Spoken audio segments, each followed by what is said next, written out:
Today we have a simple and practical build here in the shop. I'm going to be making a zero clearance insert plate for this miter saw. Sometimes when I cut little pieces of wood, those little slices go inside my miter saw, and since I don't really like pieces of wood inside my tools, we're going to be making an insert plate that doesn't allow that to happen. Let's get to it. My miter saw has this metal back plate that blocks the insert plate currently on there, so I have to take that off first before I do anything else. Next, I put a piece of double-sided tape on two wooden pieces, and then I put those on the current insert plate. This is to keep the structure perfect going forward, and you'll see why in a minute.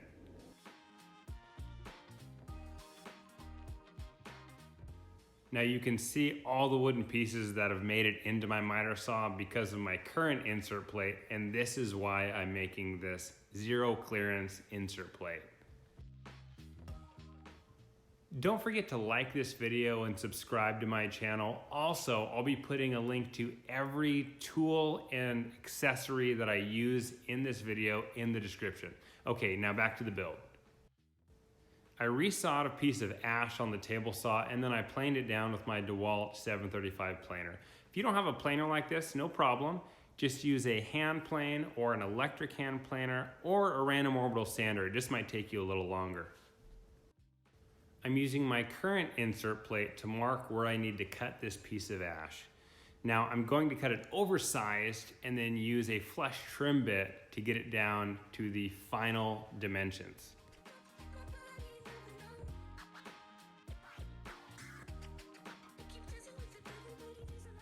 More double-sided tape to attach the insert plate to the piece of ash.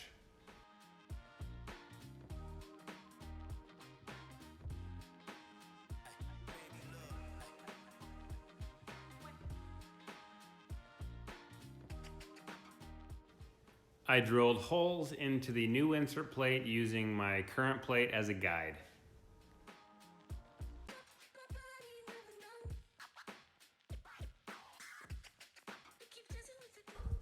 I used my router with a flush trim bit with the bearing on the bottom to cut my piece of ash to its final dimension. I really like this Bosch Colt router and this Whiteside router bit. I'll link both of them in the description.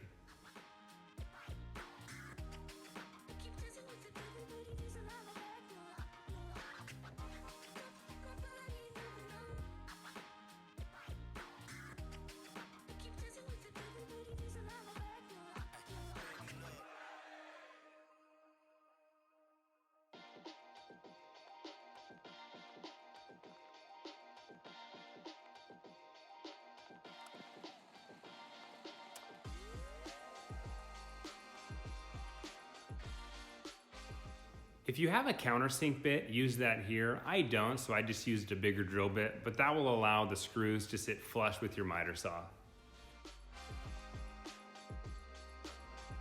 So it looks awesome, but there's one problem.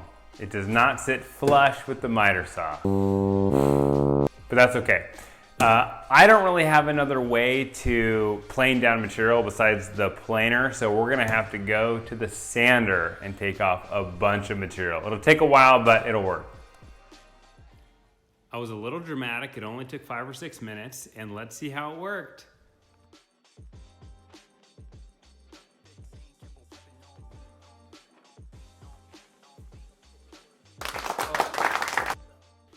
I used 2 coats of spray lacquer to finish it, and this thing's pretty much done. I put some blue painter's tape on it to make sure there was no tear out, and this worked really well. Enjoy this cutting sequence.